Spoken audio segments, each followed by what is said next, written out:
I told myself that I wasn't going to date anyone who has debt. I had to shut the business down, and I had to accumulate all this debt because I felt obligated to take care of my family. He told me what happened and how it was just sort of sitting there. I said, "Are you going to do anything about it?" And he just sort of brushed it off. I spoke to a financial advisor about it. He said, just wait it out, because after 7 years, it's removed from your credit report. At some point, honestly, it was starting to me off a little bit. Why would I want to be with someone who doesn't know their I have enough to pay for it, but if I don't have to pay for it, why would I? Every time I try to bring up this debt, like that's where things just go downhill. I think it's a sore spot for the both of us.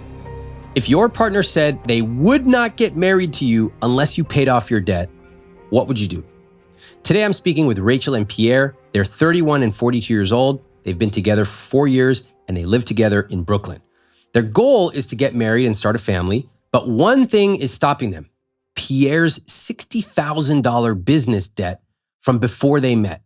He's basically written off paying it.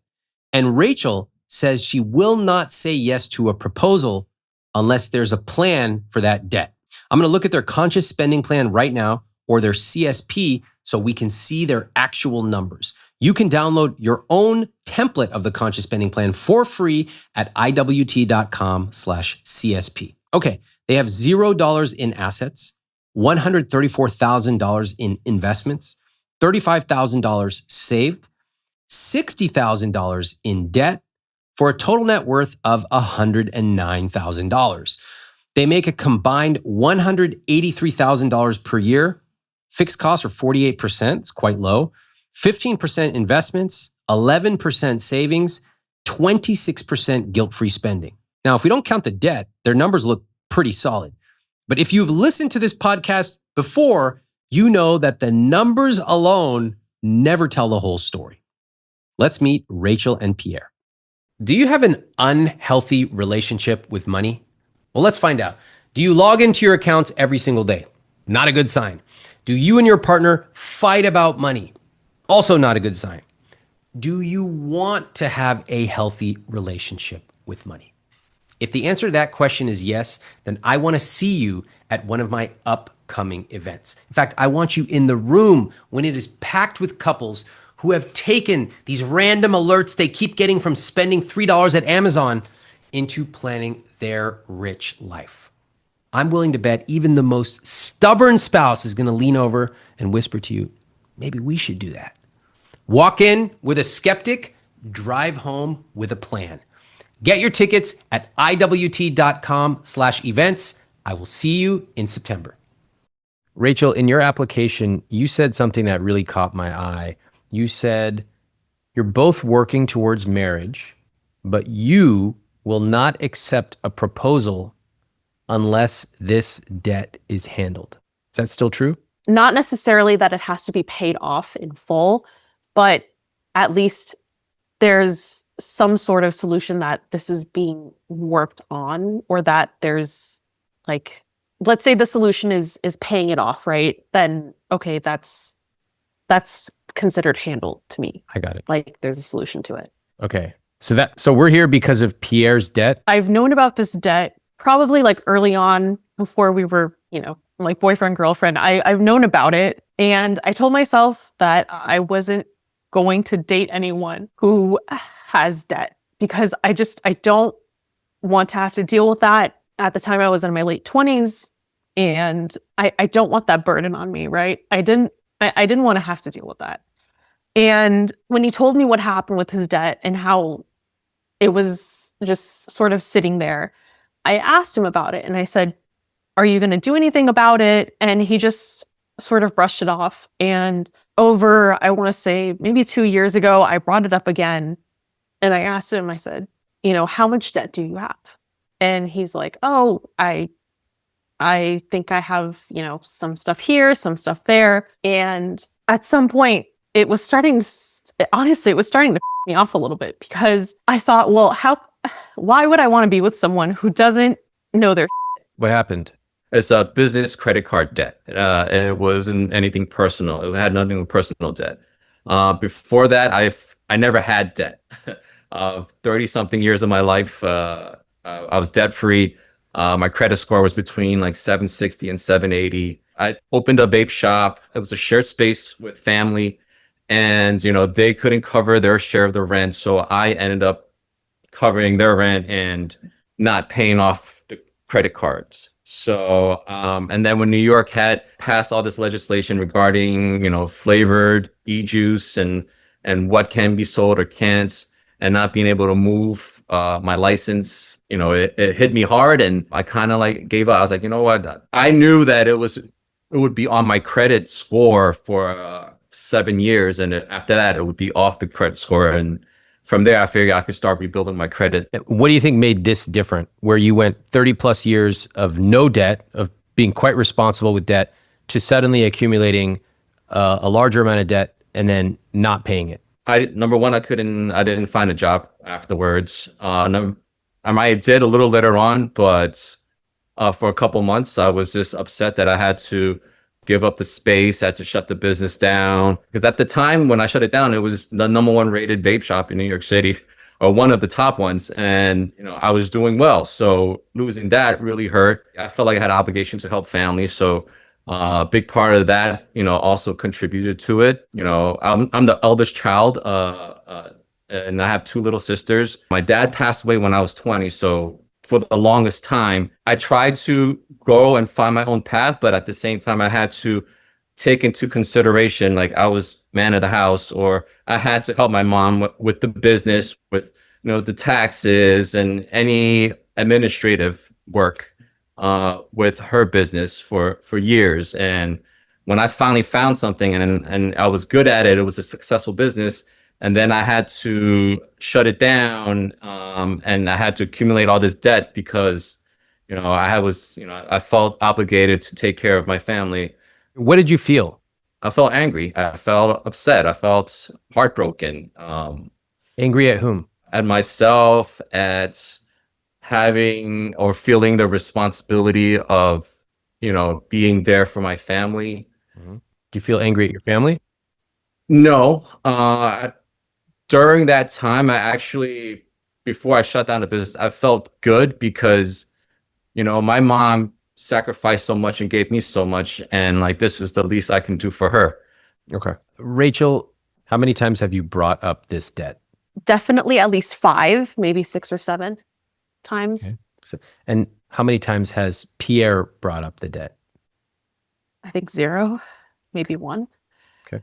When these conversations come up, when you bring up the debt, Rachel, how the conversations go? The first time was not fun. What happened? Yeah. It's started in tears and ended in tears. This conversation happened like over a year ago, right? Yeah, happened over a year ago. We can take a break. We can pause. It's no problem at all. But I'm just noticing, like, the second you start thinking about it, you begin to cry, almost like it just happened. And I'm wondering, why is it so vivid for you? I think it's because we don't really ever argue. Mm-hmm. I think Pierre is coming to. He is. Nice box of tissues. Thank you, Pierre. Very nice. Yeah. Yeah, we don't really fight. Like, we don't argue about anything. It's just every time I try to bring up this debt, like, that's where things just go downhill. So I think it's like a sore spot for the both of us. So yeah, it's like it can feel tender. We're talking about whatever topic. Every couple's got something. Money is often the one that ends up making its way to me. It's like a really tender spot. The rest of your body might feel perfectly fine, but you just brush this little area on your arm and it feels incredibly painful. It's interesting, like, if that happened on our own body, we would know we should probably get that checked out. We should probably do something about that. But it's interesting that with money, a lot of times we just shuffle it off to the side because we can paper it over and we can avoid those conversations. And when they come up and they feel incredibly tender, we fight, we cry, we go to sleep on opposite sides of the bed, and then we wake up in the morning and we try to forget about it. So what you're feeling is very normal. Okay, let's try it again. The first time you had this conversation, what happened?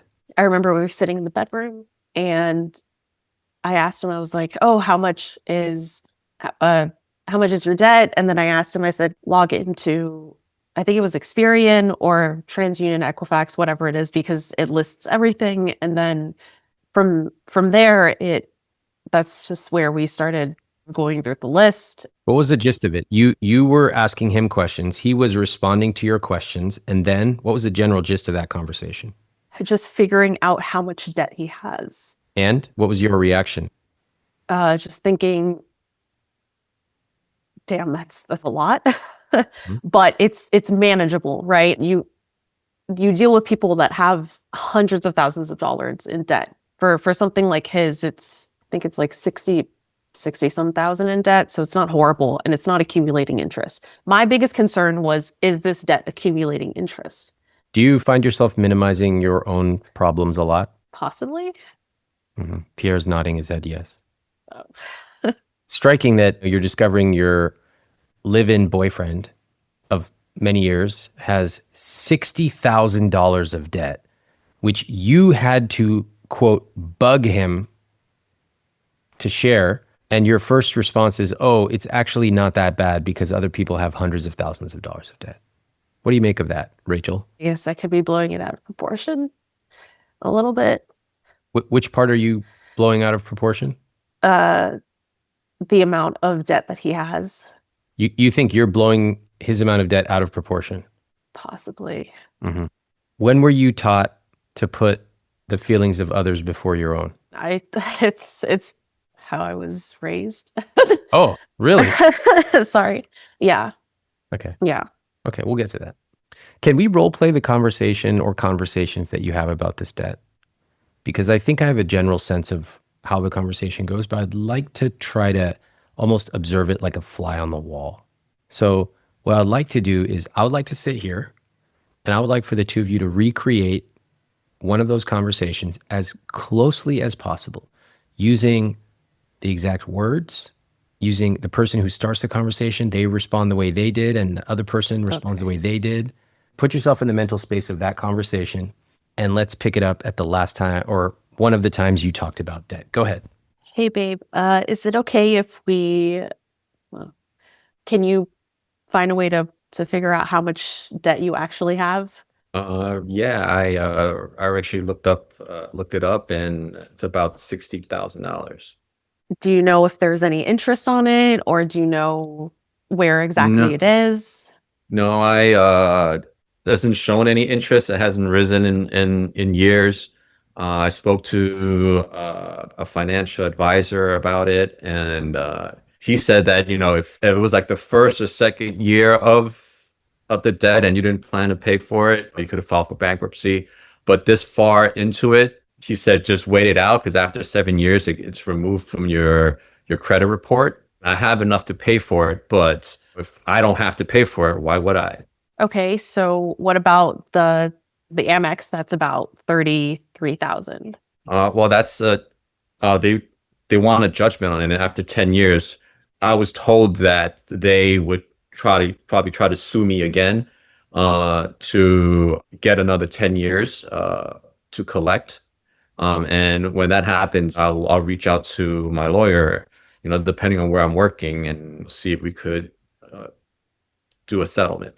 Wouldn't it just be better to try and figure it out now? Or I feel like there's a bigger risk of waiting to see if they try to sue you, because if it's Amex, it's not a small amount. It's about $33,000. And I feel like if it's going to be, let's say, what is it, another 4 years from now, wouldn't it be smarter wouldn't it mean more or be easier to pay off now than it would be in the future if we decide to, let's say, have kids? Well, that I had a really late start to putting money into my retirement. So now any extra money that I have is going towards that. And if I have to settle it in 5 years, I'll be making more money. So let's say that $38,000, the settlement is $25,000 now is worth a lot more than what $25,000 will be 5 years from now. This is where the conversation ended. Great. At that point, because I didn't know how to respond to that. Okay. First of all, well done. Thank you. That actually took me right into that conversation. Let me jump in here because the first few minutes of this conversation are incredibly revealing. My antennae are going up because Rachel says she and Pierre hardly ever argue. That's a huge clue, as if arguing is bad. I don't actually consider it a virtue when somebody says, we hardly ever argue. In fact, a lot of people who say this actually avoid conflict. And then we see what happens when the debt comes up. Rachel cries. Listen to how she talks about it. One moment she says the debt is terrible. The next, well, some people have hundreds of thousands in debt, so this is manageable. She's immediately minimizing. I suspect she probably doesn't talk about this with anyone else. And when she finally brings it up with Pierre, did you notice his reaction? He basically shrugs. He changes the subject. If I were Rachel, seeing that, I would feel incredibly lonely because this isn't just about money. It's really about what the debt represents. In life, we are all going to face challenges. And if your partner can't deal with debt, if they won't even talk about it, that is an ominous sign of how they'll handle other difficulties. Deep down, I bet Rachel knows this. But we need to go deeper into the why. To Rachel, debt is bad. Doesn't matter why you have it. If it's there, it's bad, you deal with it. To Pierre, the debt feels quite different. He took it on to help his family. He lost a business over it. It represents sacrifice. It represents doing the right thing. So they're not even talking about $60,000. They are talking about two different concepts of something they each just happen to call debt. Rachel wants a plan right now. Pierre's just kind of hoping the problem goes away. Now, I want to help them see each other's perspective, but I also know that Rachel has made it clear there is no future for them as a couple if they cannot agree on this debt. I have questions, but first I want to look at your numbers. All right, let's see. Rachel, why don't you read the word in bold and then the number in full next to it for this entire net worth box, please. Okay, assets $0, investments $134,000, savings $35,000, debt $60,000, with a total net worth of $109,000. All right. What do you think about that number? Pretty good for all things considered, yeah. Pierre, what do you think? I mean, I like it, but but I know a big chunk. It could be up 60,000 more. Got it. All right. Let's take a look at the income. This time, Pierre, I'd like you to give me the number of your combined monthly gross income, please. Gross income is 15,292. All right. So that means that combined, the two of you make $183,500. Who knew that? By a show of hands. Rachel's putting her hand up. Pierre? Yes. Okay, great. All right. Both of you knew. Damn, I'm going to give you a round of applause. That's very rare on this show or in America. Interestingly, your incomes are quite similar. One of you, Pierre, makes $7,000 a month gross. Rachel makes $8,200 a month gross. So a little bit more, but in general, in the same ballpark. So that's helpful as we go down the list. All right, can we take a look at the rest of the numbers here on the CSP? Let's see here. Rachel, what is that fixed cost percentage that you have? 48%. Good. Very good. One of the lower numbers I've seen. Don't you both live in New York? Yes. Yes, we do. Wow, very impressive. So you mentioned you have a rent-controlled apartment? Rent stabilized. Rent yes. stabilized. All right. So your rent is 26%, which is good, but in New York, it's excellent because New York is the most very high cost of living city in America in general. So well done on that. Let's move on to the next one. Investments are at 15%. That's good. And are you doing some 401k as well? Yes. I am not. She is. Okay. Savings are at 11%. You have a vacation fund, you have a gift fund, you have an emergency fund, and a wedding fund. Okay. And your savings are currently $35,000, which is about 6 months. All right. Good. And then finally, down to guilt-free spending, which is at 26%. Would you say this number is accurate? $2,627 a month on guilt-free spending? For me, I would say yes. Yeah. Yeah. You have fixed costs at 48%. First thing I think when I see that is fantastic. What are they doing with the extra money? That's the first thing that goes to my mind. Then I move down to investments. I see 15%. I go, that explains it. They're actually investing fairly aggressively, kind of exactly the numbers that I would expect for somebody making a high income, no kids. You have something on here that says mom, $300 a month. What's that? I give my mom $300 a month. Okay. What does she do with it? I'm guessing what she always does with money is save it. And also, I love that you never even asked her. Yeah, I don't need to. I know her. Yeah. Okay, fine. How do you send it? You like write a check or you give her cash or what? I Zelle it. I used to give her cash, but now just send it to her phone. And then does she reply when you send it or no? She'll send me a text. What does it say? Thank you, good boy.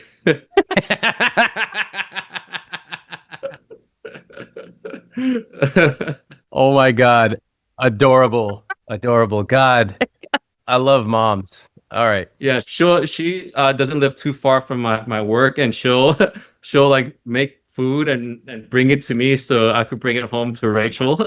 I love that. Yeah. All right. So then your savings is at 11% and you have a fairly healthy amount. You've got $500 a month for vacations. You've got a gift fund, almost $300 a month, etc. And a wedding fund of $100 a month. Okay. And then the remainder is going to guilt-free spending at 26%. So all of this, to me, looking at it, I go, yeah, it looks pretty straightforward. In general, just looking at it, the biggest thing I notice is your fixed costs are low and you have diverted some of the money that would ordinarily go towards housing and cars. You've diverted it towards investments and savings. Okay. All right. Can you break down the 60K of debt for me? So 38 of it is to Amex, and that they got a judgment on. So that's the only one that there's another $4,000 or 4,800 with Amex. They've sent letters saying if you pay 1,400, they'll cover the debt, but you can't get an Amex card anymore. There is another I think $8,000 that was that one's in collections, and there was like a $10,000 from Squarespace where it was like a business loan. I never got any other documentation from them since the business closed and I had to stop paying. All right. What do you think about those breakdown of the 4 sources of debt totaling 60K? Damn, that's a lot, and I don't want to pay that. Let's pause here because I think this is really important. Pierre's got $4,800 with Amex that he can settle for $1,400. He's got $8,000 in collections, $10,000 from a business loan he stopped paying after that business closed, and $38,000 from 2 Amex cards with a court judgment already in place. Pierre thinks if he ignores this debt, it will just disappear. It won't. Now, yes, in the US, some unpaid debts fall off your credit report after 7 years, but that doesn't mean they vanish. Creditors can still try to collect, and in New York, a judgment like Pierre's is enforceable for 20 years. With a judgment, the court has already decided he owes the money, so the creditor can garnish wages, freeze bank accounts, even put liens on property, and the balance racks up interest. So if Pierre waits 5 years, that 38K grows to like 58K. Wait another 5 years, it's close to 90K. Basically, doing nothing is not really an option. But I can't just sit here and give Pierre all these numbers and rattle them off. He's avoided debt for years. So me coming and sharing a bunch of large, scary, confusing numbers will only make him retreat further. It would make anyone do that. So instead, I'm going to focus on meeting him where he is. This is an important lesson if you ever find yourself trying to help someone change something, whether it be their relationship with money or food or anything else. Your temptation will be to jump in and give them all the technical facts. Hey, it's so scary. Look at this interest rate. It's actually compounding. Time is working. No wonder you see their eyes glaze over. I used to do it right when I was in college and right out of college. Hey, you really need to do a Roth IRA. Don't you know about the 5-year rule? It never works. I'm going to start with how he feels about his debt. And I want to invite you to share this with somebody. If you know somebody who's in a relationship where one partner is avoiding their debt, maybe they think it'll just go away, send them this episode. It could actually be the wake-up call they need to finally face that debt head on. What would be the word? Would it be like, I feel resentment, I feel defensive? I do feel a little resentment, but when I feel that, I think about all the good and positive things that came from it, and that kind of like balances it out or cancels it out. Mm-hmm. When you feel negative emotions, is your first instinct to find a way to wipe those negative emotions away? Part of it, I like to be a positive person, so I like to figure out. I like to be a problem solver. Let's talk about the problem solving then. What is the plan for that debt? So outside of the judgment, I'm just planning to wait to those other debts outside of the big Amex one to come off, and then see what Amex would do regarding the 38. Can we take a look at Rachel's expression right now? What do you see, Pierre? Frustration and annoyance. Yeah, that's, I think that was why she why she submitted the application. Okay. Yeah. And I think I feel more comfortable. I wanted to do it my way versus paying. Like I said earlier, like 20 grand now is worth more than 20 grand 5 years from now. 20 grand is about 3 months of your gross income or 4 months of your net income. How's that sound to you? That's barring if we don't pay for our living expenses and investments. But that 20 grand, I would rather invest it, because if my interest is not going up, I would rather invest that 20 grand into a portfolio or whatnot and see what happens in 5 years and see what, and take that risk or take that chance. So you both see this debt differently. I think we can all agree on that. What do you think is the path forward? Because Rachel asked you, what's going on with the debt? What's the amount? What's the plan? And Pierre, you had a series of responses. You had a plan in your own head. This is what I'm going to do. I'd rather make more by investing it. 20K is worth more to me now than later. You had a series of responses. I can see why you say those responses. It didn't seem to comfort Rachel to hear that. Would you agree? Yeah. All right. So you both have an idea of this debt, but neither one of you is really reaching the other. What do you think is a way to move forward? Happy wife, happy life. Oh my God. Do we believe that? I do. I don't. I hate that phrase. I don't believe that.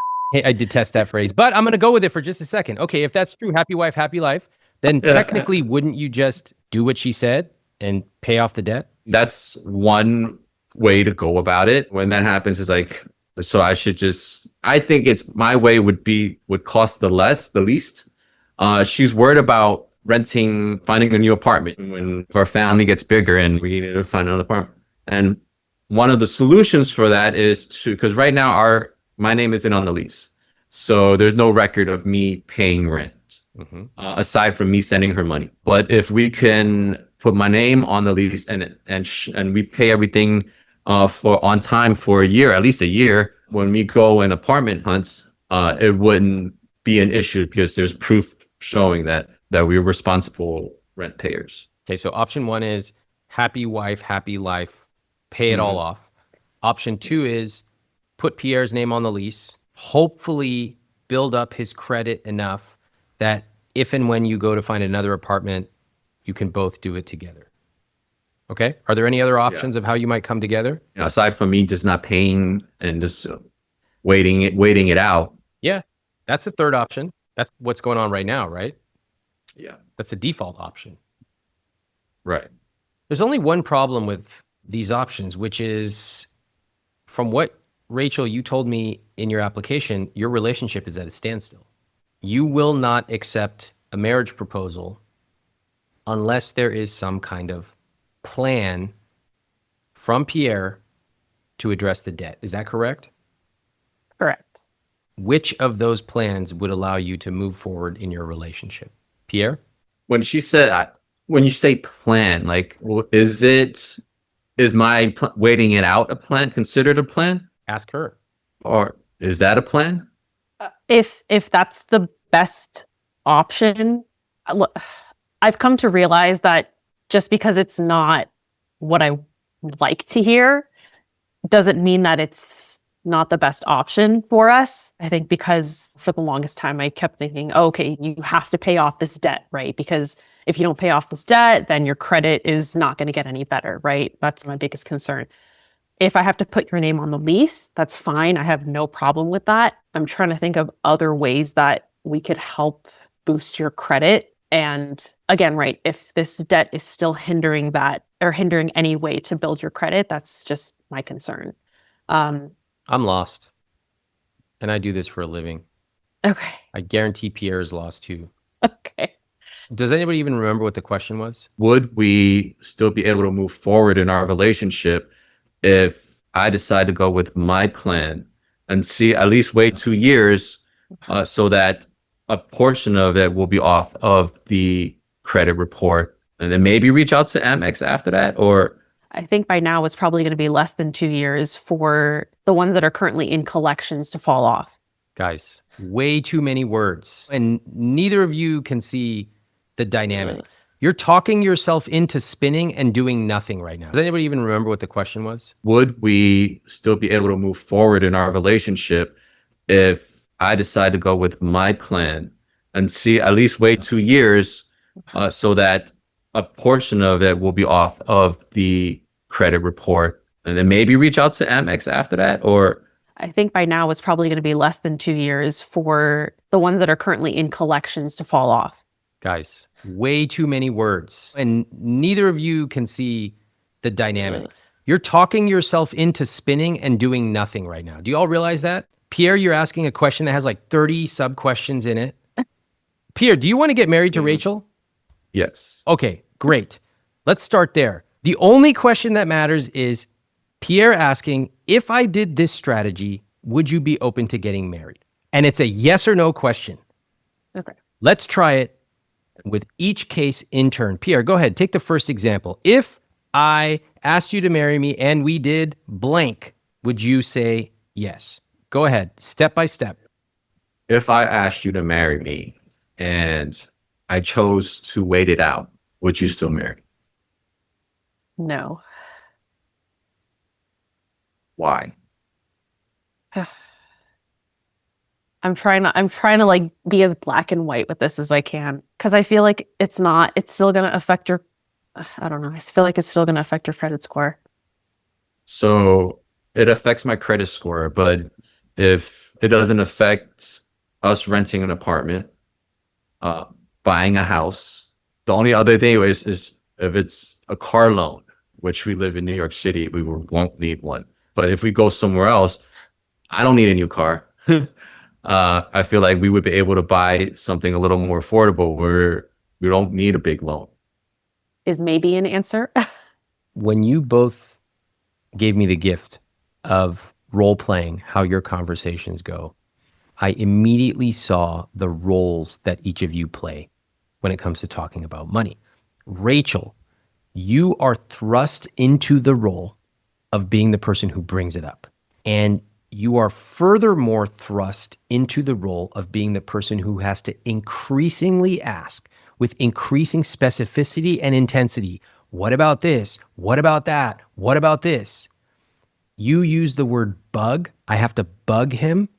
And I hate hearing somebody describe their own totally legit questions as bugging. Other people often call it nagging.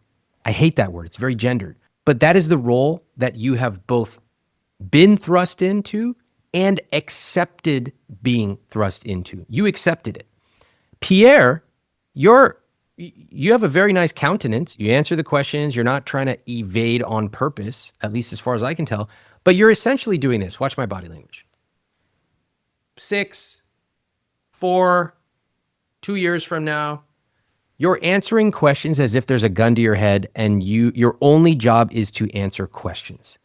But Rachel is not actually asking you, like, what month and year is the debt going to be paid off? And have you considered, you know what she's really asking you? She's asking you to handle this. Take care of this fucking debt because it's driving a wedge between us. But she doesn't or won't say exactly that. Her approach is to simply ask a series of increasingly tiny questions And Pierre, you're just accepting it because it's easy. Oh, I can answer this question. I have this reason and I have this reason, but she doesn't care about that. She actually just wants the debt to be taken care of. Let me pause and see if I'm getting this correct. I want to check in with you, Rachel. Yeah. I honestly, like, I don't care how it's handled. Yeah, you explained it perfectly. But you've never said that, have you? No. You put yourself in the role of asking question after question. And Pierre, you accepted the role of, oh, she's asking questions. I'll answer her questions. And the more I answer, the more she'll leave me alone. But she doesn't want that. She doesn't actually even care about the answer to some esoteric question. What she is saying, which she has not said until now, is, I want you to take care of this debt. Pierre, how does that strike you? I felt like she didn't have, I knew that's what she meant when she would bring it up, but our handle it is different. I agree. And in order to make a decision that works to help you both move forward together, we need to understand why you see money the way you do. So will you stick with me as I go a little bit back in time with each of you? Okay. Yeah. Okay. Pierre, you mentioned that you took on debt to help your family out with this business, right? I want to understand more about how you experienced money growing up. Let's go back to your childhood. What do you remember your family saying about money when you were young? I remember hearing my mom saying that money can't buy you love. Growing up, we didn't have, in my mind, we didn't have a lot of money. I remember coming home on Allen, and I used to live on Rivington Street, and we would come home, open the doors, and we would see literally hundreds of cockroaches crawling underneath the refrigerator, the couch, the kitchen. So I remember that. But at the same time, I remember traveling a lot as a kid. So it made me feel like I had a lot, but at the same time, I didn't. I remember when our family didn't have a lot of money, we were very close. And then once the siblings, my aunts and uncles, started making money, all these other problems arose. And now a lot of people, like some people moved out of New York. The ones that are in New York don't talk. And then at the same time, with my dad's side of the family, my parents came from Vietnam. So when my dad came over, he came over by himself. My mom was able to come over with her family. So he had his family in Vietnam. And I remember him sponsoring his family over, and us still living in our cockroach infested apartment. My dad gave them money to buy a house or put a down payment on a house and start a business. And then they went and told the community my dad didn't do anything for him. So then from there, my dad started getting sick and eventually passed away when I was 20. So as far as money goes, like, part of me doesn't care for it because of the bad experience. But at the same time, I was able to travel and see the world and experience different views on life and people. So it's like a good and bad. Wow. It sounds like a lot of mixed messages about money. I'm trying to interpret everything you told me. You said tons of cockroaches in your apartment, and yet you traveled. Your dad came here alone, didn't have family support, and you were living in sounds like a pretty rundown place. And yet when he was able to bring his family over, he gave them a lot of money to get a house, which they then did not appreciate him for. When you think of the word money, when you think of the concept of money, what do you feel? That I wish I had more of it, that it caused a lot of problems in the family. Do you love it, or do you hate it, or both, or none at all? Both. More love than hate. Just because it gives me more opportunity to do things I do enjoy. When you think of the times that you love money, what comes to mind for you? Being able to spend it on family and friends, going out for drinks, covering the tab, being able to take, my family out to dinner. Growing up, we didn't go out to dinner often. For birthdays, we went to Dallas BBQs. That was like the big thing. And now back then we didn't order appetizers. We just order a meal. Now I love it when I could take my mom to a nice place and like order whatever you want, man. You know, I hope you like it. Mm-hmm. Mm-hmm. And what about the times where you hate it? When you hate money? When it kind of like broke apart the family, Mm-hmm. when it, it becomes a master instead of a tool, Mm. where it controls people versus allowing people to do things. Does your debt control you? I don't think so. How much of your relationship with your debt is out of sight, out of mind? All of it. If you were to bring it insight, if you were to actually look at the envelopes and calculate certain things and take a more assertive approach with it, how do you think you would feel about that debt? I would feel annoyed that I have to pay it. So therefore, Yeah, you what instead? just ignore it and don't pay. Okay. Do you see any relationship with how your dad gave lots of money to his family, even while perhaps not living in a nicer place yourself, and your relationship with money today? I can see that correlation with putting that money towards the debt versus spending that money on, people I care about. Do you ever think of it before, that connection? No, Now that we're talking about it, how does it strike you? it makes a lot of sense because that was really when my dad's health started to deteriorate. Because while he was here for 15, 16 years while his family was over, he sent money back too. Mm-hmm. They never appreciated it. We found out that his cousin or his aunt actually, instead of giving out the money like he wanted her to do, she kept it for herself. Damn. Yeah, my dad ended up having colon cancer, but I remember my mom almost divorced my dad over it. Mm. She almost left him because she's like, you got to take care of your own family. Why are you spending? We don't make that much. So I remember seeing his being from a healthy person that worked 7 days a week, no problem, to literally skin and bones. So that really affected me for years.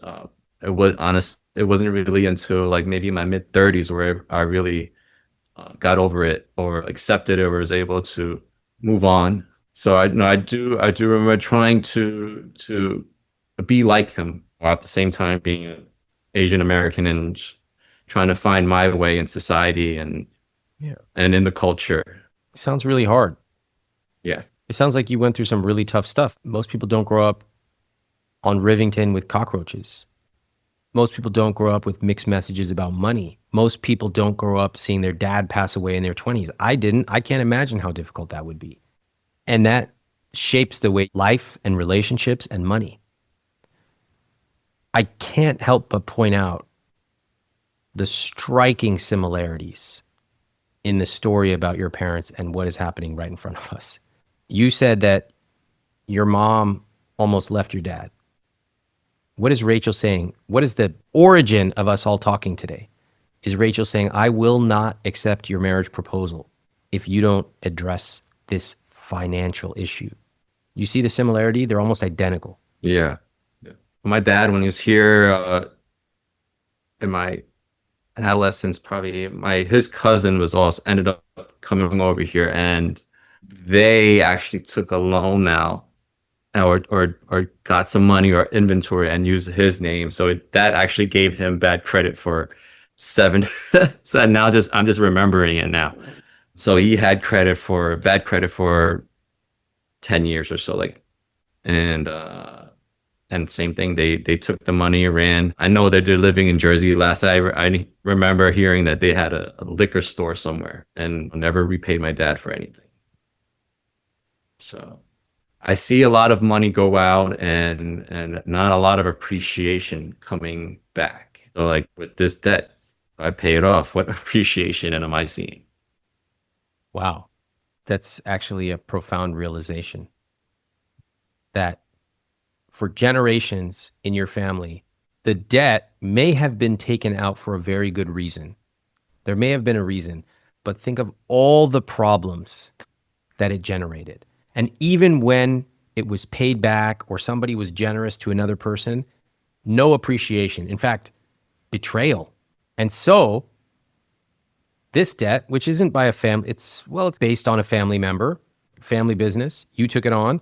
If you pay it off, what are you going to get out of it? Nobody's going to say thank you. As far as they're concerned, it's whatever. It's gone, but it's actually on your back right now, and you've simply chosen to ignore it. I can see the generations just repeating. Do you? Now, yeah. Rachel, are you surprised by any of this?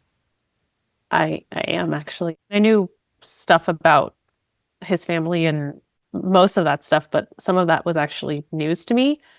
But the pattern of generational stuff I had not even thought of. I think it may have been news to you as well, Pierre. Yeah. Was.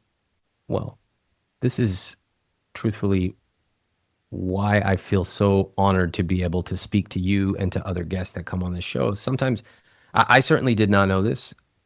I don't think any of us realized it, but sometimes it takes a little bit of gentle probing and all of us participating to find out what actually happened.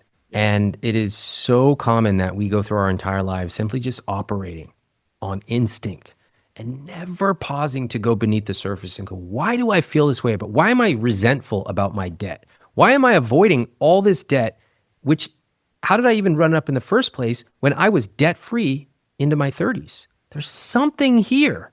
But sometimes we need somebody to help us chip away at the ice and go deeper. So Pierre, I appreciate you going on that journey. One of the reasons I love doing this show is what seems absurd from the surface actually starts to make a lot more sense once you look deeper. Pierre's dad spent heavily on family, bringing over relatives from Vietnam, so much so that his mom nearly left him over it. And now, decades later, Pierre is following the same story. When you grow up watching a certain dynamic, you absorb a lot of unconscious lessons. Things become normalized to you in a way that someone else who didn't grow up with that would never think. Like helping family, no matter what the cost is, feels normal.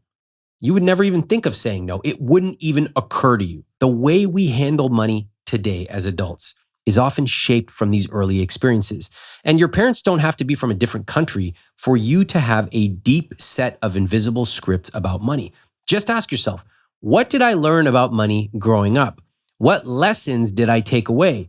And if you really want to get into this, get a copy of my I Will Teach You to Be Rich journal, which will help you probe your deep beliefs about money. Basically, it'll help you understand why you treat money the way you do. Now, let's hear how Rachel's upbringing shaped her view of money. Rachel, I would love to go back in time to your family. And if you are going back in time and you're thinking about when you were young, what did your family say about money? Similar to Pierre, mixed messages. Both of my parents are also immigrants. Growing up, my parents divorced when I was 6 years old, and my mom wasn't able to work after I was born, basically. So when my parents got divorced, my dad was paying alimony to her, and the amount covered rent. So it covered rent and a little. And I kept thinking to myself, I was like, well, okay, my mom doesn't have to work, so I guess whatever money she's getting from my dad, it's enough. And as I got older, I learned that my mom actually had investments in Vietnam. And, she had a very close family friend that was living there and handling the investments for her. And so at one point, she could get money sent to her at any time. And today it's basically away, but that's a separate story. But for my dad, I think he came to America with maybe like not even $1,000 in his pocket. And he worked his way up with the business. And I mean, today I don't know where he learned it from, because he and his family grew up poor. But even today, my dad he's doing well. Like he's not wealthy by any means, but he has investments, but he's doing okay. Both your parents are alive?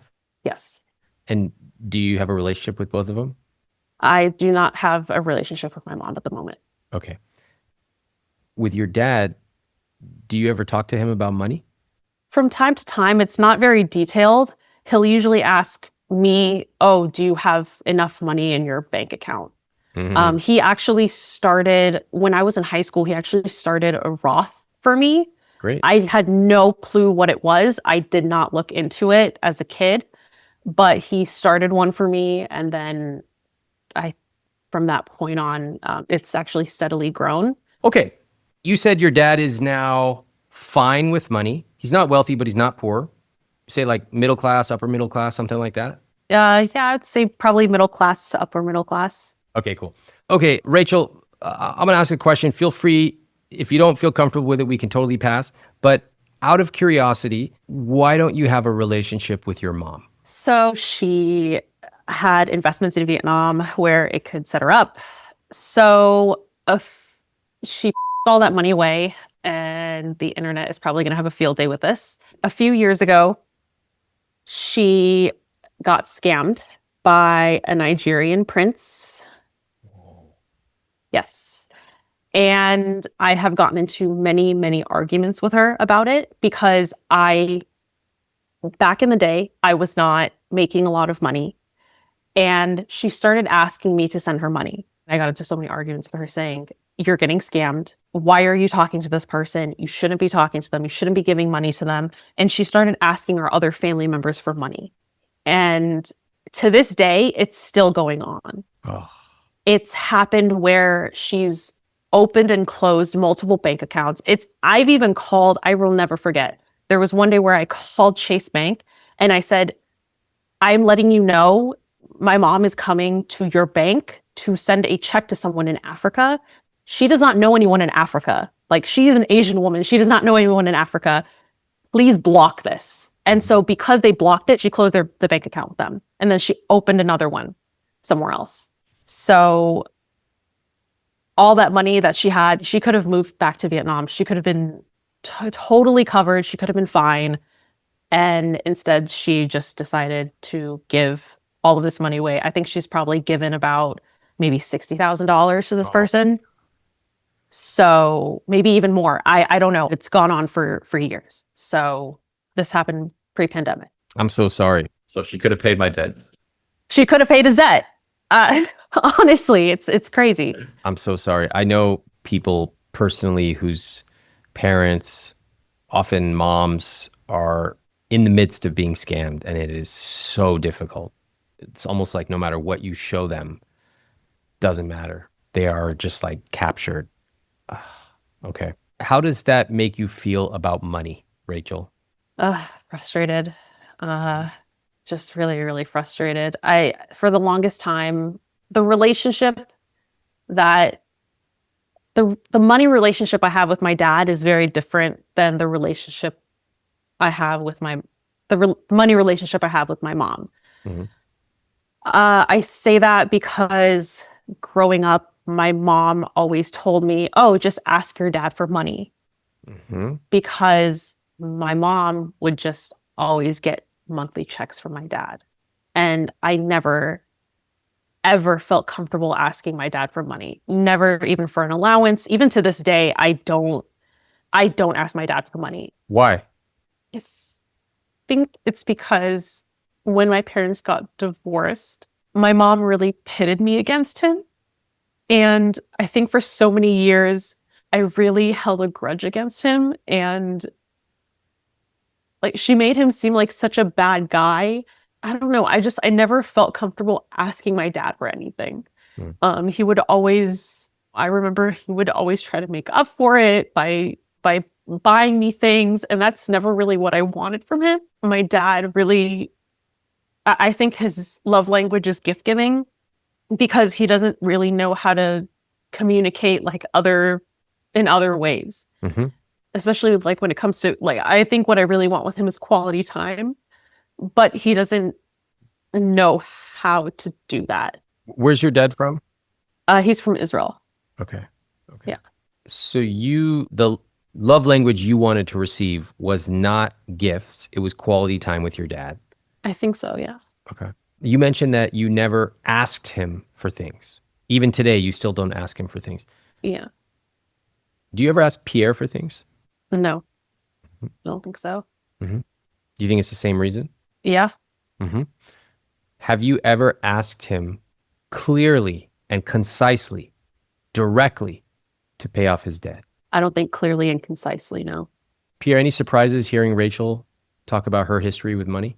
That's really the only one is that she was the last point that you brought up, that she never asked me directly to pay off the debt. And as she said that, my thought was, what's the benefit of paying off at this point? How does it benefit paying it off? Because it's still going to be on my credit report for X amount of years. And the financial advisor said if they could renew if they sue me, so don't draw attention to yourself.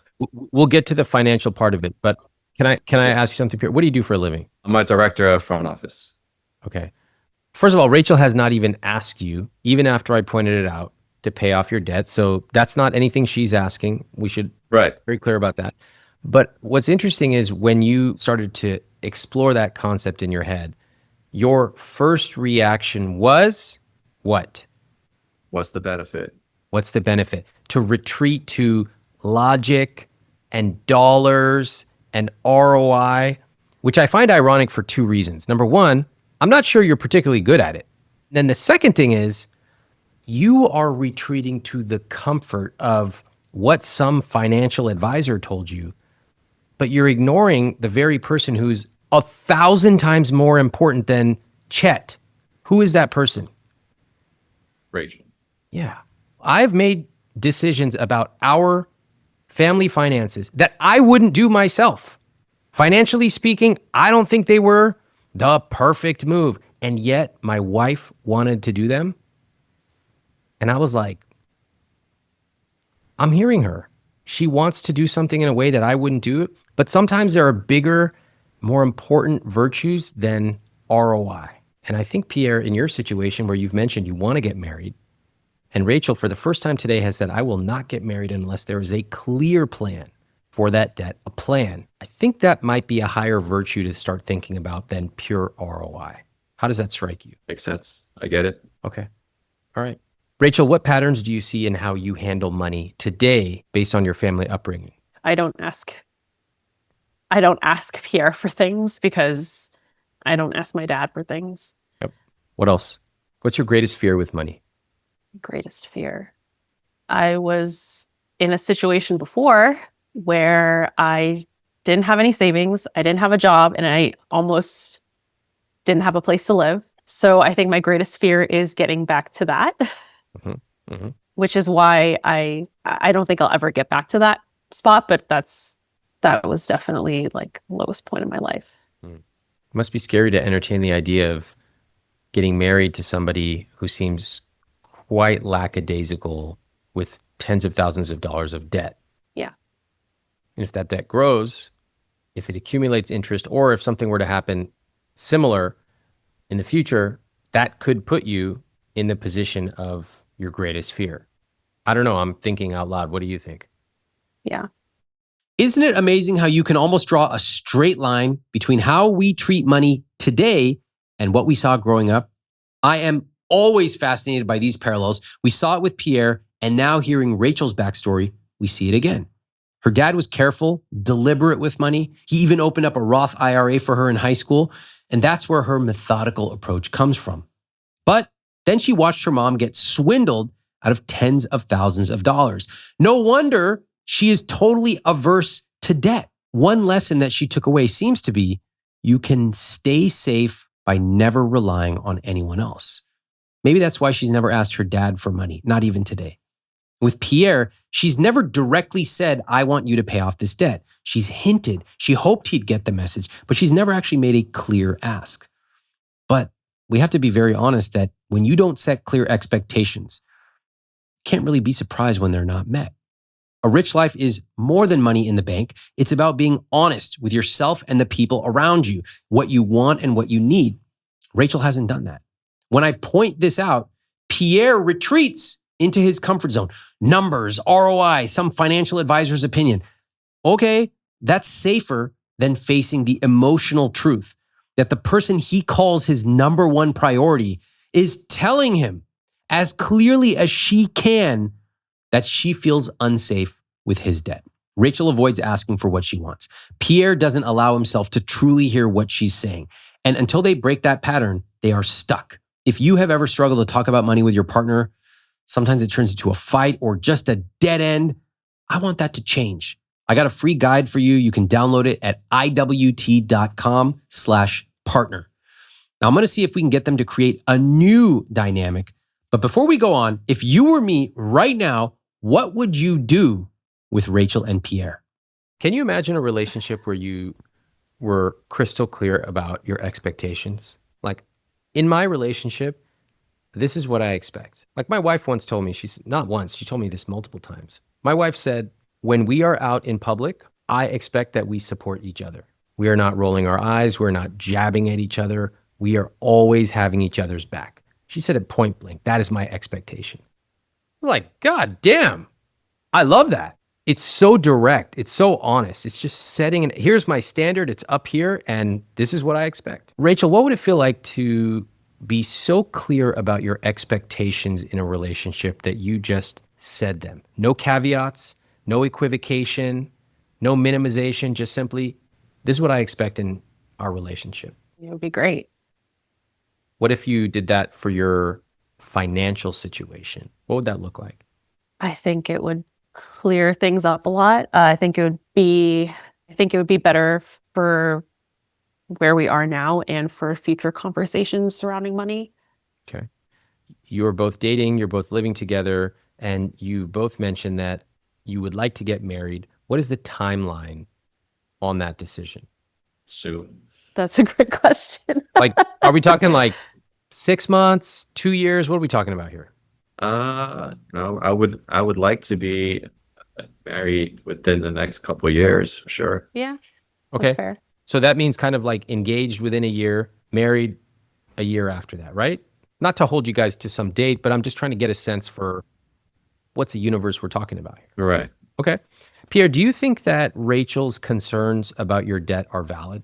Yes, but at the same time, I feel that I guess I'm not afraid of it being too much of a negative impact because I look at it's our money, right?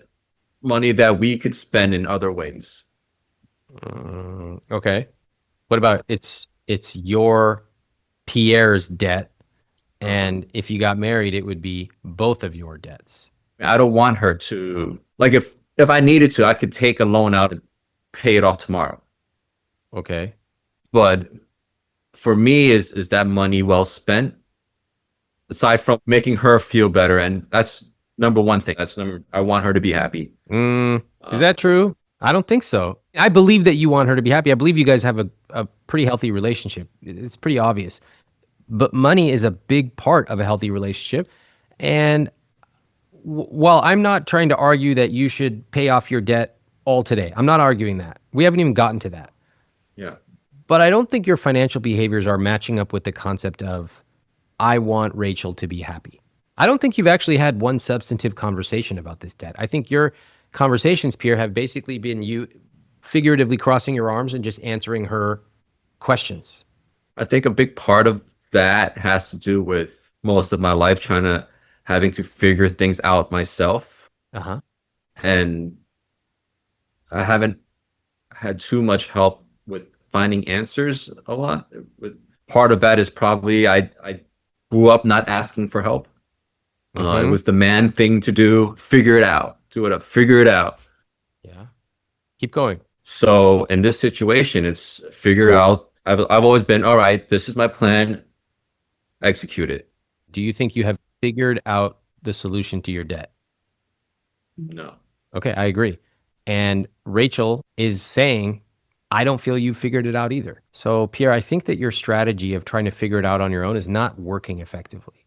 Oh, that's why I reached out to employee assistance program and see if, what we can do. And I'm going to be meeting someone to talk about the insurance. Who was the financial advisor who you reached out to that gave you this advice? So it was a employee assistance program. I get on a phone call and ask whatever questions that I have. Mm-hmm. And what did they tell you specifically? The main line he said was time is your friend, because I'm 5 years into it already. Mhm. And it comes off of my credit report in 7 years. When you talk to this person, two questions for you. Number one, did you Yeah. tell them that you have a judgment against you from your Amex card? Yes. And did they talk about statute of limitations? He said 10 years. And what happens after the 10 years? They have to take me back to court and sue me again. Yes. And the second question I want to ask about this conversation, did you get it in writing? No, Okay. it was a phone call. Okay. Knowing those two things, put yourself in Rachel's position. How do you think Rachel feels about your research about debt? That I should have gotten more, something in writing or some type of, Don't tell me what you should have done. Just answer the question about how do you think Rachel feels about your relationship with this debt and your proposed solution? she hates it and she thinks I'm too nonchalant about it. Yes. Rachel, would you like to add anything? That pretty much covers it. Yeah. Okay. Pierre, if I were Rachel, I would be super frustrated because it feels like you have avoided it. Actually, why am I saying it feels like? You have avoided the debt. You don't Yeah. really, you're not on top of it. When Rachel asked you to come up with a plan, your plan was half-hearted, if we're honest. You called up some random person through your employer, and we don't know if they're qualified or not. And you told them the situation, and they did give you some advice that's good, but also some of the advice is a little bit incomplete and none of it's in writing. So it's like, how do we even know how reliable of a narrator you are? Did they share some nuance that you are not capturing here? Do you have all the explicit plans of if this happens, then I'm going to do this. If that happens, I'm going to do that. Or is it just like, hey, they told me it was cool, so just let's chill for like 5-10 years. In the meantime, let's get married. Do you see how she might not be comfortable accepting that? Yeah. I wouldn't. I would not. I would find that totally unacceptable. Completely. And the fact is, in the state of New York, yeah, there is a statute of limitations on some of your debt. But since you have a judgment, that changes everything. You got the mention of it from this advisor. It's enforceable for 20 years as 10 plus the next 10, which they're probably going to come after you. Interest can accrue, and it's a lot of interest, especially on a balance like this. I don't know how likely or unlikely it is that it's going to get wiped off, but they can come after you and they can take money from you. How could I, as Rachel, walk into a financial situation with that much risk? Especially knowing that we might have kids, we might move housing. How could I go into it knowing that there's this tens of thousands of dollars looming over our head with no real plan to take care of it? That wouldn't be fair. Especially when you consider Rachel's financial history. It's just way too much risk. It's scary. People don't talk in terms of risk. They just say it's scary. And sometimes people can't articulate their fears, but they're just like, something doesn't feel right. And that's what Rachel has been trying to say. Rachel, would you agree? Yeah. It's one thing if you have a bunch of debt. Okay. It's another thing if you are like, hey, I don't know what to do about all this, but I'm going to go make a plan. And Rachel, I would actually like for you to come to these conversations because I need your help to try to figure out what's the right decision to make. That would be great. But making a random phone call and then just playing telephone and sharing what this rando told you, and the conclusion is basically like, just chill, don't do anything and just wait. It doesn't make anybody, including me, feel comforted. Pierre, what's your take? And it makes complete sense. What do you want to do? Start trying to at least knock off this big Amex debt. Maybe. Before that, I think there are some steps. We want to come up with a plan before you start just randomly paying the debt off. Okay? So I think there are steps before that. But what's the first step, like, in your relationship? It involves Rachel. Yeah. I'm right here. How are we gonna do this, babe? I've been waiting for you to ask me. You have no idea. Wait, what the What is not going to happen is Pierre delegating the strategy to Rachel. And Rachel's ready to pick up the thing and, I got a plan. I've been looking on ChatGPT. That's not going to happen. This is Actually, Pierre's debt. Pierre will take the lead on it. So Pierre, I love how you Good tried to toss the ball to Rachel. Rachel, go ahead and toss it right back to him. Go ahead. Actually, I'm so glad you asked for my help, but I would really appreciate if you took the lead on this. Beautiful. Round of applause. Okay, great. Go ahead, Pierre. Pick the ball back up and give us your overview. Guess the first step I can take is to see what lawyer I can get through my job to reach out to Amex to see if we could figure out some type of payment or a plan to tackle this debt. Why does this feel so awkward? The is going on right now? You know why? Because Pierre, you're not driving this decision. You're waiting for her to give you commentary, but you're not even asking her a question. Let's do that again. Do it again. Just think about what you want to say before. So, babe, I think my first plan is to reach out to a lawyer and have them see if they can reach out to Amex and come to some type of settlement or payment plan. What do you think about that? Okay. I think that would be a good start. I'm trying to think of, so that would just be for the big Amex one. Yes. Stop taking the ball. Okay, what's next? Great. For the other debt that is in collections, my plan is to wait for it to come off of my credit report. What do you think about that? I think it'd be interesting to see how much time is left, but I'm not mad at that. Is there anything else that you would want to look into? Not sure. What else would there be to look into? Or are you talking about paying off that debt as well? I think the most important thing would be to see what the lawyer would say first about Amex, since that's probably the most important and biggest payment at the moment. And then maybe we can go from there. Sounds. I can go with that. Okay. I love this. This is good stuff. I just want to give you a little tool that you can use. So, Rachel, let's see what happens if you ask a hypothetical. Say, Pierre, let's assume that the attorney says we should do this for one loan and we should wait for another, but one loan, you should pay it off as quickly as possible. And just to make up a artificial number, the loan's going to be $10,000. What would you do? Go ahead, Rachel, ask the question. Okay. Babe, what if the lawyer says that you have to pay off one loan as soon as possible and the amount would be $10,000? I would sell some stocks and tap into my savings and pay that 10 grand. Don't you make a ton of money? You make like $100,000, right, Pierre? Close. All right. 85. You make $85,000 and combine the two, you make $183,500.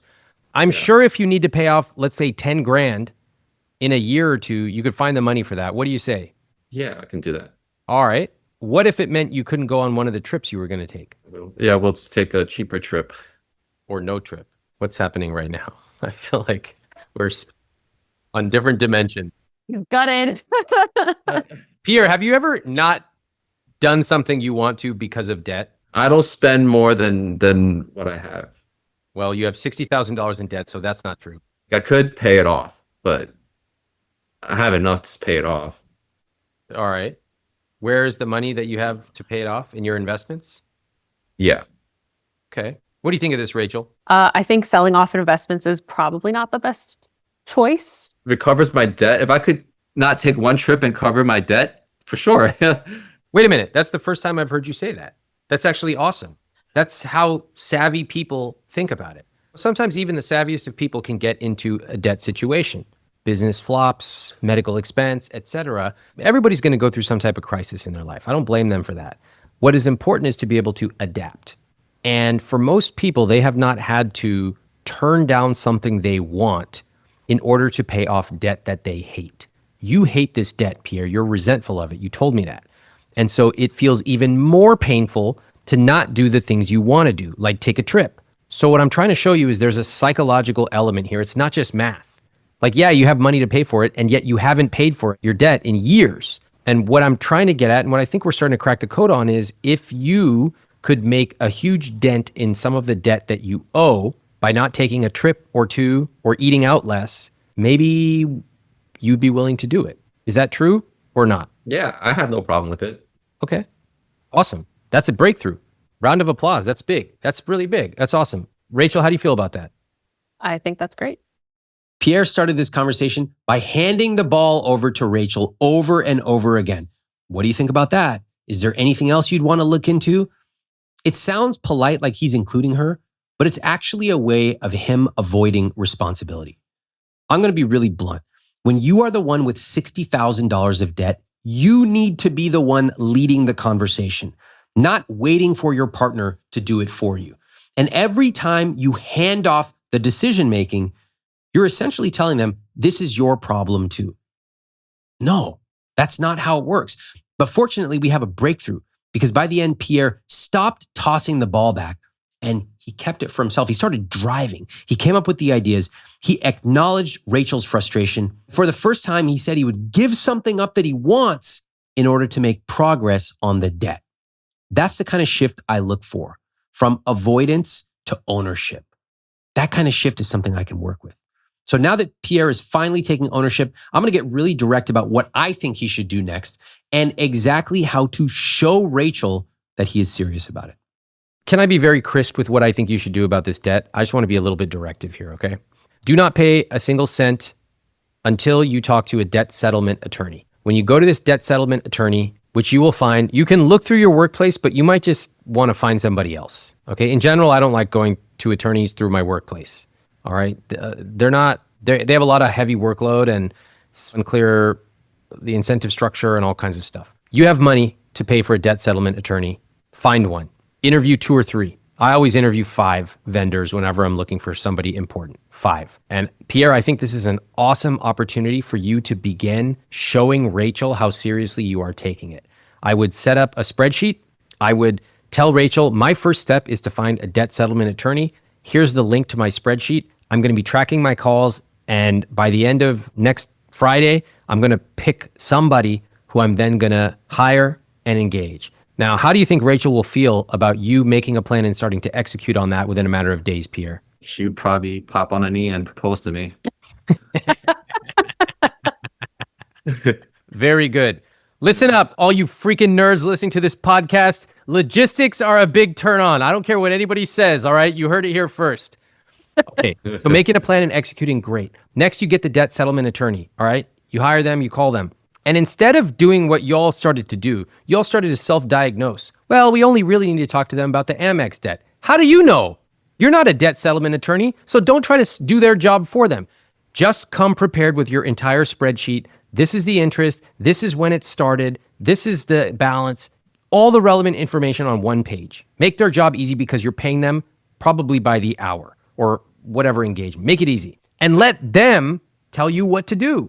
Don't do their job for them. I remember when I was taking driver's ed in like 10th, 11th grade, and they were like, if you have some pinging on your car, don't go into the freaking car guy and tell him like, oh, I think it's my carburetor. Just shut the up. Go in there and say there's pinging in my car and let them diagnose it. Don't do it yourself. Same thing with working with an attorney. Tell them what you know, ask them what you should do. Follow their advice. How do you feel about that?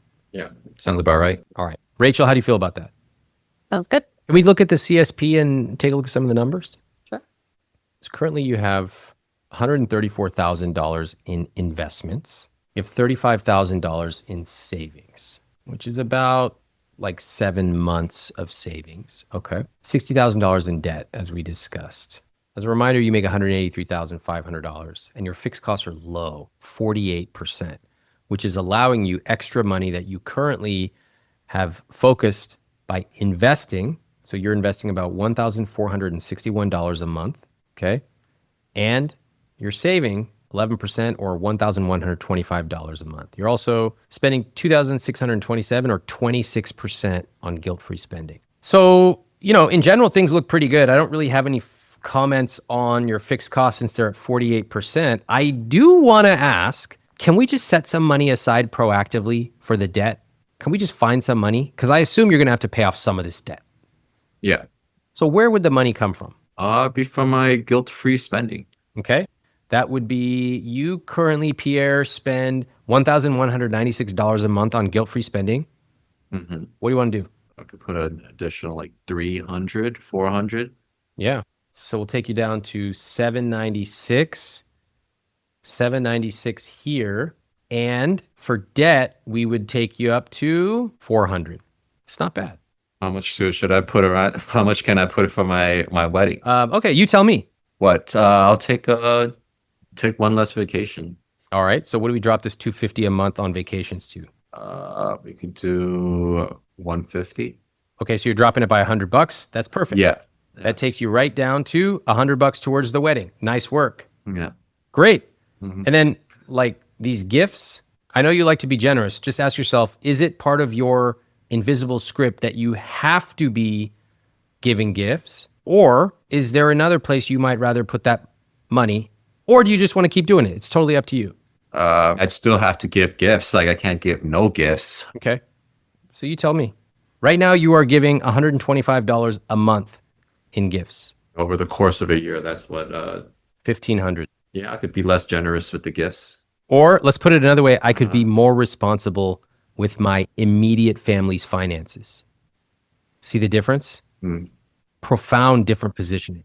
Very important. I could do 75 a month, so that comes down to 900 a year. Yeah. Love it. That's great. Mhm. We're talking about relatively small numbers, but it's important. What I'm seeing is you, Pierre, putting your immediate family, that is Rachel, first. And you can still be generous with your extended family, with your mom. You can still be generous with others, your nieces. Yes, of course. But what I'm starting to see you naturally doing here is to actually prioritize your relationship first. And to me, that is awesome. How do you feel about it? You're great. Awesome. Okay. $75. What do you want to do with the remainder of that money? Split it between wedding and debt. Nice. Good answer. So I'm going to put 125 towards the wedding. Pierre is now exceeding Rachel in contributions on a monthly basis. That's pretty cool, even though we know Rachel's been doing this quietly for a while. I appreciate both. I like that. And then debt payments at $425 a month. That's pretty good.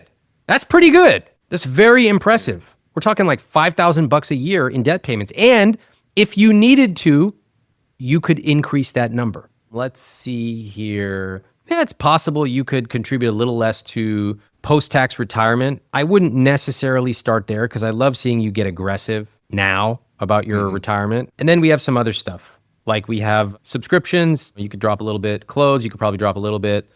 I'm not going to tell you to cut back on your mom if you want to, but you could if you had to.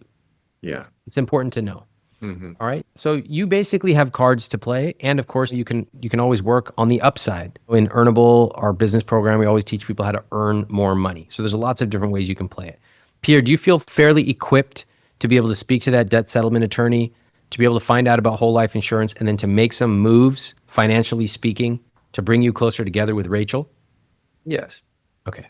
Awesome. That plan, again, is not just a plan about debt. It's actually a plan about how the two of you work together with money. You know, it's like that first year of engagement that my wife and I planned. We really sent a signal to ourselves. This is how we tackle big projects together. And gosh, I'm so glad we did it with a positive attitude together, because that sets the precedent for the rest of our lives together. I have a lot of confidence in you two. Keep me updated, and I can't wait to hear what decisions you make. When we started this conversation, Pierre basically shrugged at his $60,000 debt. He had no urgency, no plan. It was kind of like to him the debt didn't really exist. Rachel, on the other hand, comes from a childhood filled with mixed money messages and high stakes mistakes from her parents. She wants stability, but she also never directly asked for what she wants Pierre to do with that debt. But did you notice by the end of our talk, something had shifted? Pierre went from defensive and detached to engaged and proactive. He admitted he'd been avoiding it. He acknowledged the effect on Rachel. And for the first time, he said he would be willing to cut back, even skip a trip, to start paying it down. So I gave him a clear plan. Step 1, do not pay a cent until you talk to a qualified debt settlement attorney, not some random guy on the phone. I want him to interview a few and get real advice. Step 2, gather every detail of the debt in one place so you can actually make good decisions. Step 3, adjust your spending to show Rachel that your shared future comes first. Yes, the debt needs to be paid down, but Rachel also needs to know that she's not the only one carrying the responsibility. If they can follow through on this plan, they won't just have a debt strategy, they will have a much stronger foundation for the next chapter of their relationship, one that is built on clarity and accountability and mutual respect. Now, what do you say we take a look at their follow-ups? Hi, Ramit. So since our conversation, one of the biggest surprises was how emotional I am with money. No surprise there. Definitely the relationships that I've had with my dad, my mom, and my last relationship was really eye-opening for me.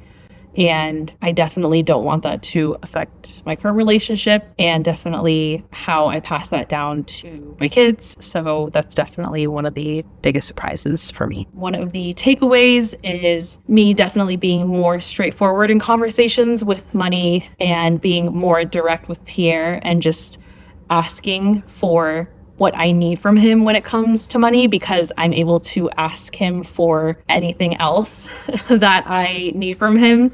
So it's just getting used to that. And any changes that I plan on making is definitely just honing in on what I'd like our rich life to be. We were actually able to do that this past week with our grocery bill. We were able to cut down a little bit for our Costco bill, since that was something that we didn't necessarily really care about. And that way we can actually put more money towards vacations, since that's more of a priority to us. So looking forward to more updates in the future. Thanks. Hi, Ramit. The biggest surprise from the conversation was that me and my dad had very similar challenges despite having different stories. He got bad credit and got into debt trying to help his family. I got into debt, got bad credit trying to help my family. The takeaway from that, I found that is that we learn a lot from our parents, good and bad, how they handle debt, how they show love, and how that really impacts us without knowing. Another way I took away was that in order to live a rich life, you really need to treat your finances like work, not homework, but actual work. If I don't do that, or if you don't do that, then it's really a lose situation. Since our conversation, I have found 5 lawyers I'm going to reach out to this week. I also have a script with a bunch of questions to ask them, thanks to ChatGPT. And I will be letting you know by the end of the week where we're at. If you like this video, I suggest you watch this one next.